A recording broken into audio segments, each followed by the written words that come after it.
Here's the thing. I told people when they try to judge me, I say, sweetie, I'm just a product of the system that you all created. You told me when I put on a wig and a damn dress that I couldn't, you didn't want me here because I was causing confusion.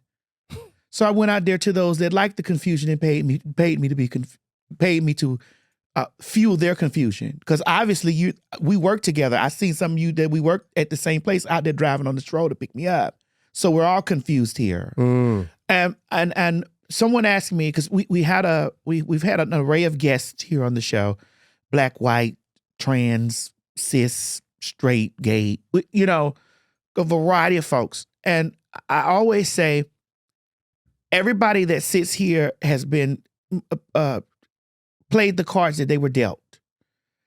You can't look at me and say, well, I think that she should be as more polished as Laverne Cox, or I think that she should be more articulate as Angelica Ross, or I think that she should be, well, you gave them different opportunities than you gave me. And so they got to the spaces that they got with the cards they were there. I'm here. We're all sharing this. And obviously, we're all sharing the same seat somewhere in the position. I just had a different start. And you can't look at me as a black transgender woman and tell a white transgender woman that she's better than me because she didn't have to do any of the things I did.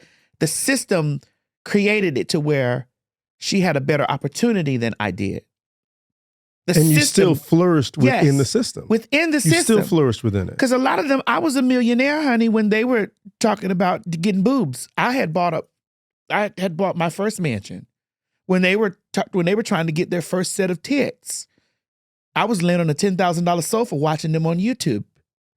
Wow. While Laverne Cox's show, which we're going to talk to my good sister Laverne, because I'll be repeating some of these same things. While my good sister Laverne was just getting her breakout role on Orange is the New Black, killed it. I was sitting on my $10,000 sofa with my floor-to-ceiling windows from a system that I was shoved into, and I didn't want to do that. But I said, okay, well, y'all hoes done pushed me over here. Let me show you how to make the best of it. So you've obviously heard those things. Oh, I've heard them. In terms of I've heard them. The Angelica and the Laverne. I've heard all of that stuff, Wayne, because when you get into these types of positions, they're like, oh my God, I didn't know you were as articulate as you are. Oh, you're smart. I didn't know that you're so smart. I'm like, so you thought that, listen, do you know how smart you have to be not to get fucked on the stroll without a condom? Smart to survive. That's smart. Because it's those men that are driving out there trying to fuck you raw. And you're like, no, sweetie, I got to live because I got shit to do in the future. I'm not going to be here all the time. I got stuff to do in the future. I'm just collecting my toll right now, honey, to get to that bridge over there. Thanks. I have things to do in the future, so no, you can't kill me now. I'll die when I'm old. Wow. But I'm going to take this money and I'm going to invest going to go across that bridge over there that I got to go over, And then there was a point, Wayne, that I thought that there was a moment, because you do get in those moments, even in this, like, you try to figure out, like, what's the next spot? There was a moment in that area where I was like, well, I guess all it's going to be is porn, so I guess I got to just, be the best. Or I got to figure out how to set the bar high for everybody else that's around me trying to watch to get, I got to be the best in this space. And then something came along where I wanted to expand my reach.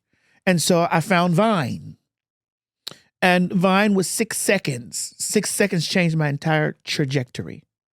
6 seconds of my life changed my entire trajectory because it was already written that I was going to go in a different space. And in that 6 seconds, I was trying to figure out, like, how can I get more people that are buying sex to buy my sex? I didn't know that people that wasn't looking for my sex was going to find everything else interesting. Because it was like, how in the fuck does this fat woman have a big dick like this?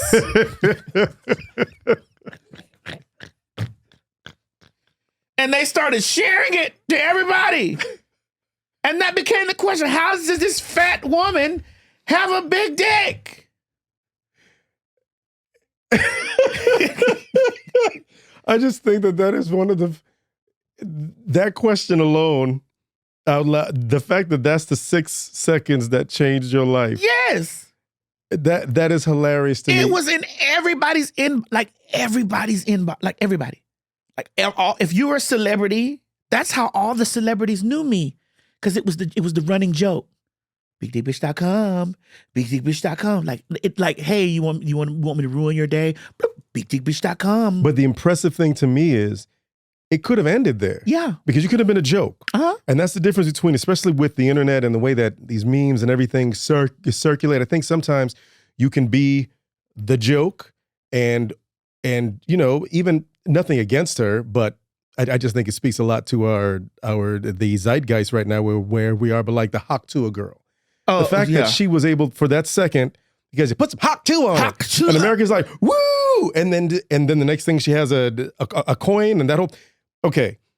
But you can be the joke or you can use that for your next thing.